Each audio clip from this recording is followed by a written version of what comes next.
Hello, Hannah. Hello, Sue. Okay, I guess my first question really is a little bit more about the research. It's clearly been really well received, but just to know why you initiated it in the first place. What was the thinking behind the research in the first place? So I guess everyone's aware of the data that's out there about women's and girls' participation and the gender inequalities that exist between males and females across all ages. And I guess we just wanted to dig a bit deeper and understand the why around why those exist. And we know there is existing research out there that has also looked into that. But what we wanted to look at was to look at those whys across people's life stages and across their whole journey, to understand, were there any differences? Are there any similarities? Are there any specific motivations or barriers that change with people's ages or different life stages? So I suppose we just wanted to look at that, I suppose, broader journey from start to, and some people potentially not even the end yet, to just get that deeper understanding is what we hope to gain from the research. And it's clearly been really very well received, and obviously it was a great piece of content. I know for me there's lots of fascinating stuff in it, but you've talked about the findings with lots of people. I know you've presented to different groups and things. Is there anything that people have found most interesting or has resonated most with people at all from the people that you've presented it to? I think one of the key things that people have found interesting, and it's something that as I was doing the analysis, I kind of was like, that is interesting. It was around kind of I talk about it as like a self-fulfilling prophecy in the research. And it's looking at, within our research, we asked people to predict what they thought their participation would be like in later years. And what we found was about more than a quarter of people predicted that after the age of 35, they predicted that their participation would decrease. And then when you look at the data from Active Lives, you then see that participation does decrease with age.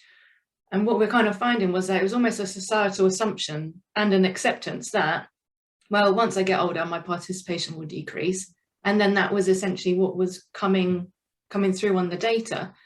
So what we kind of felt was that, and what the message that we shared with people from the research is actually what we need to do is, how can we change society's mindsets so that they're more accepting and it normalizes that actually participation doesn't have to decrease. It can stop, it can start again, it can go up in later life. It can be whatever journey you need.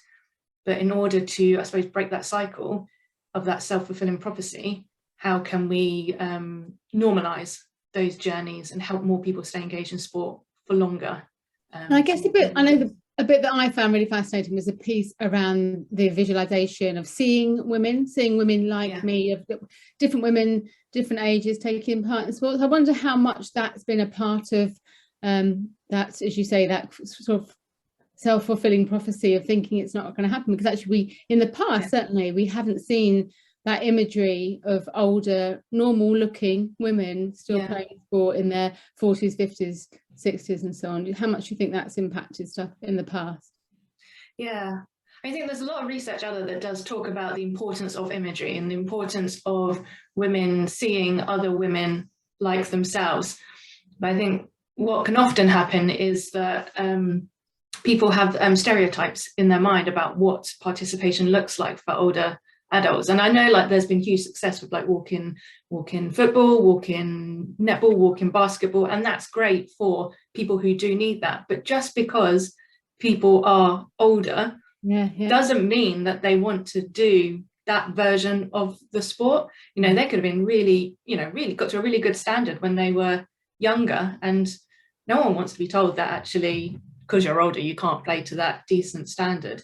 So I think it's about how sports kind of are flexible to meet different women's needs and not go on stereotypes that are kind of linked with age. Is that assumption that once you're older you've got to do the low intense version. Yeah, that's so interesting, isn't it? And me letting my hair go grey in the last couple of years too, but there is almost all that imagery around the women with the grey hair and they're out walking or they're rambling into the sunlight, but actually loads of and actually it's that whole over 50s, oh hello, welcome to that. But actually so many of my friends are playing netball and they're doing triathlons and they're doing all kinds of things, or they may not be, but they're still very physically active. It isn't just about there might be that option of something more gentle, but a lot of them want to still run on a hockey pitch or play sport too. So it's yeah. isn't it?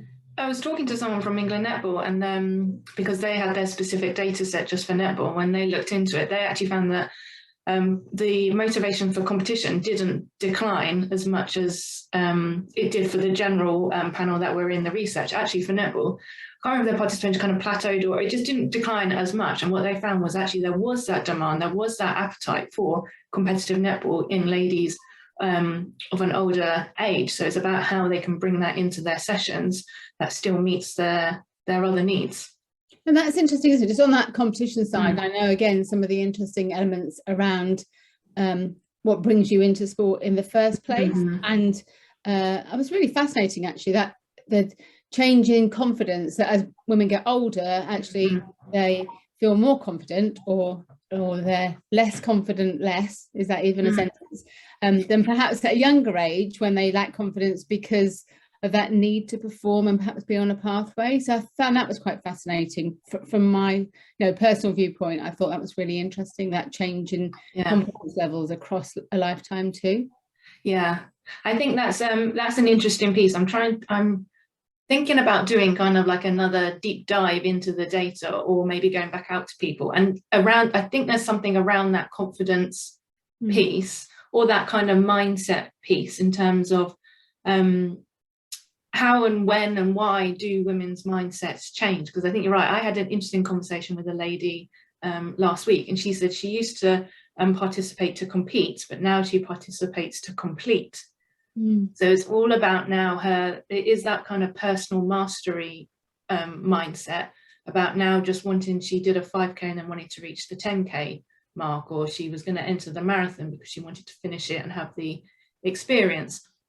So I think it's very interesting to see what is the trigger, or what is the moment that leads to women maybe having that shift in mindset. Because I don't think, having spoken to many women and looking at the data, I don't think it's once you reach 50, your mindset shifts. So what is it that, I think it's really interesting, what is it that is that trigger point that maybe women have that mindset, or is it a gradual over time? And I wonder if we can better understand that and share that with people who are on the ground delivering, like the coaches, whether they would be able to adapt what they're doing and keep women, again, engaged in that sport for longer, if we could better understand that. It's interesting, I think, that you talk about it as mindset too, that it isn't, that I've highlighted the confidence side, but it isn't about confidence. It's kind of why you come to sport, what brings sport, what you get from sport. And I wonder, again, looking at some of the research around and some of the conversation we had, you obviously presented to the Women's Sport Collective, and we had some fantastic sort of debate at the end of that session.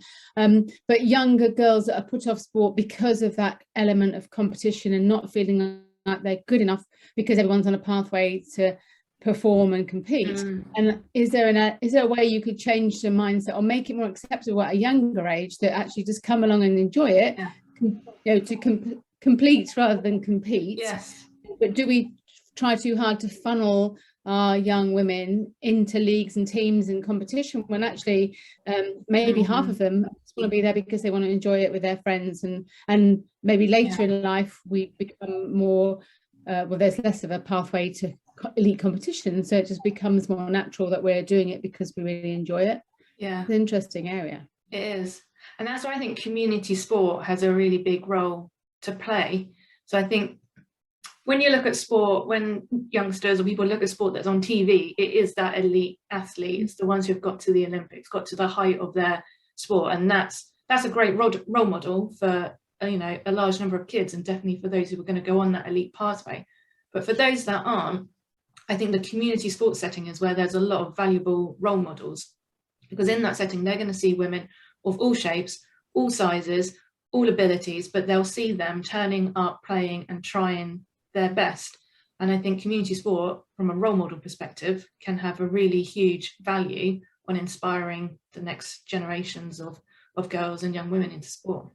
We can go off on a whole different tangent here, can't we? But that is interesting, isn't it? That funding of elite sport, role models, high level role models versus This Girl Can. I interviewed Shruti Shajani from the ECB for the podcast this week around the power of role models in South Asian women and girls in their communities, to see their mothers and aunties and whatever taking part in sport, how powerful that is to encourage sport.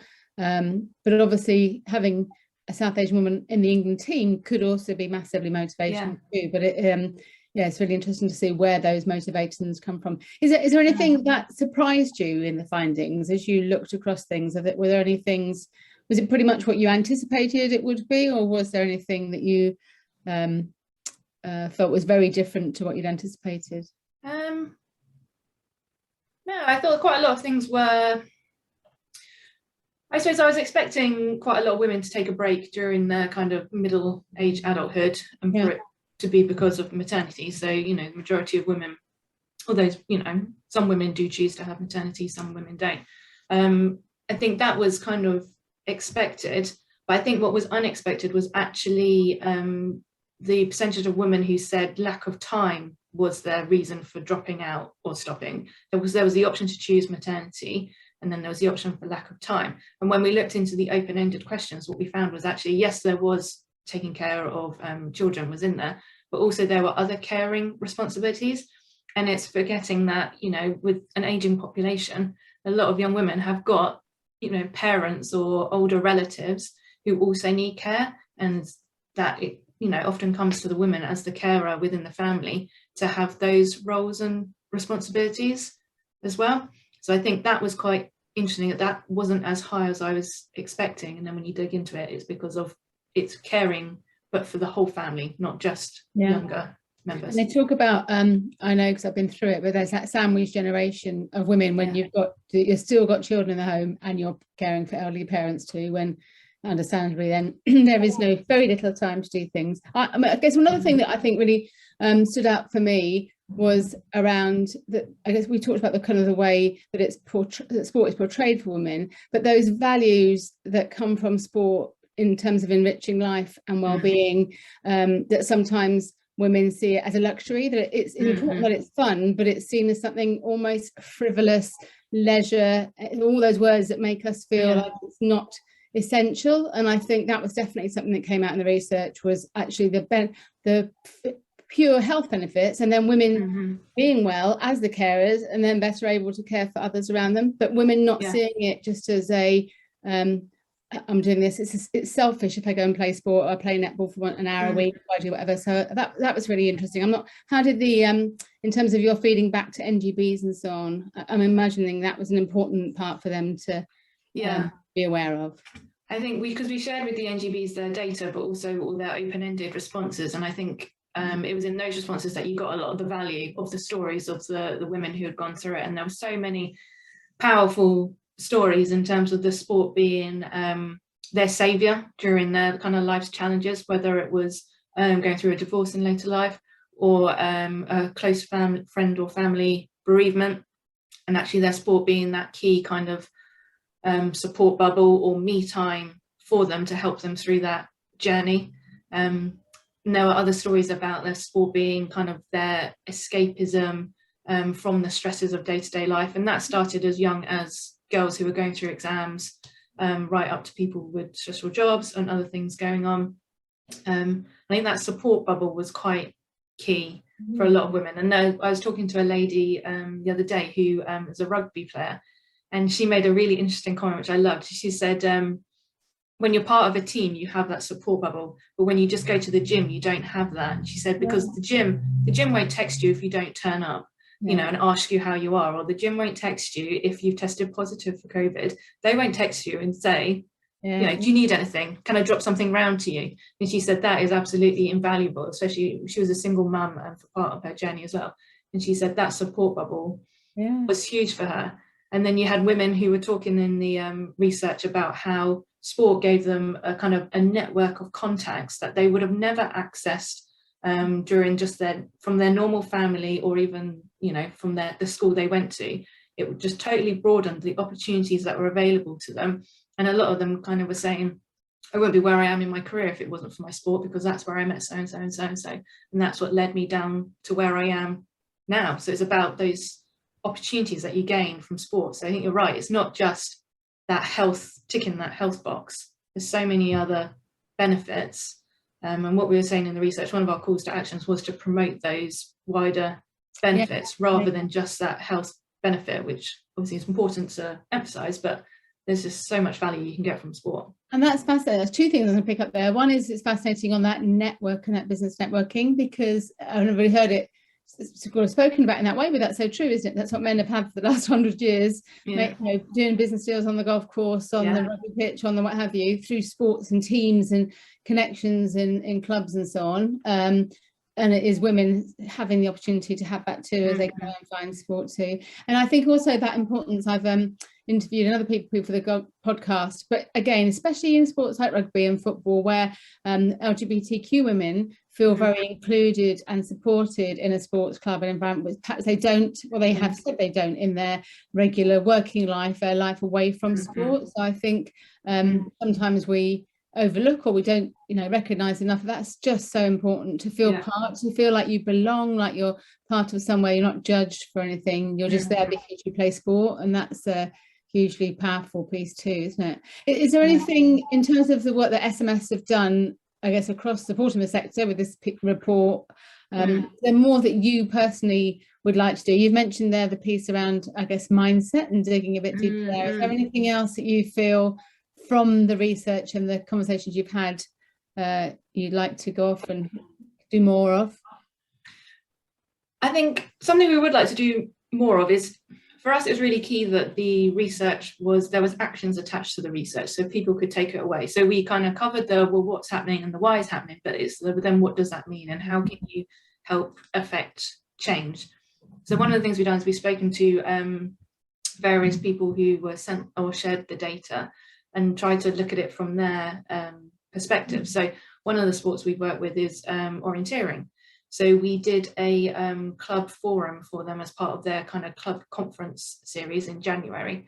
And they had a really good sample size. So we were able to look at some of the data specific for orienteering, and just exploring it, I decided, I was like, oh, I wonder how it's different from running, because for me, those two sports are very similar in terms of activity, but orienteering, with the events, it's a lot more organized. And what was very interesting is when you looked at the motivations for why women started the two sports, for orienteering, the three main reasons were enjoyment, to get outdoors and to try something new. And then for running, it was the more traditional, the physical health and well-being. So one of the things we were talking to them about was, trying to help them identify their kind of USP, their unique selling point. So how, if someone's thinking, oh, I want to be more active, they think there's running, but actually it's kind of a step on from that, because there's a bit more activity, you've got the courses and everything.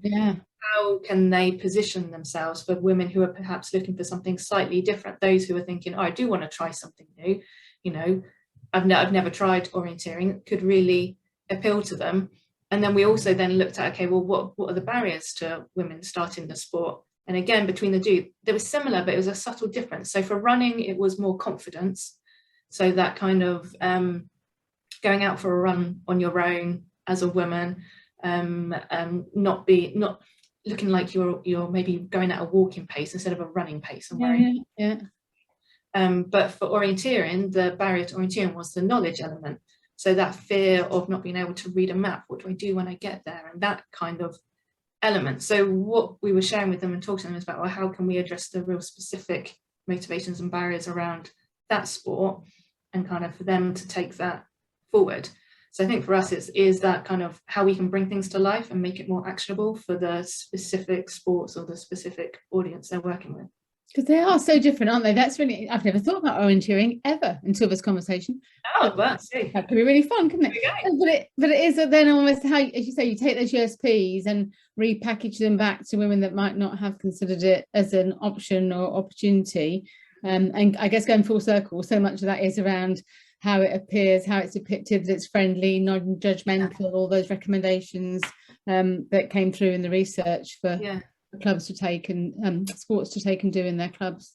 Yeah, because I was trying to say to them, don't be scared about being like deliberately targeted with your marketing.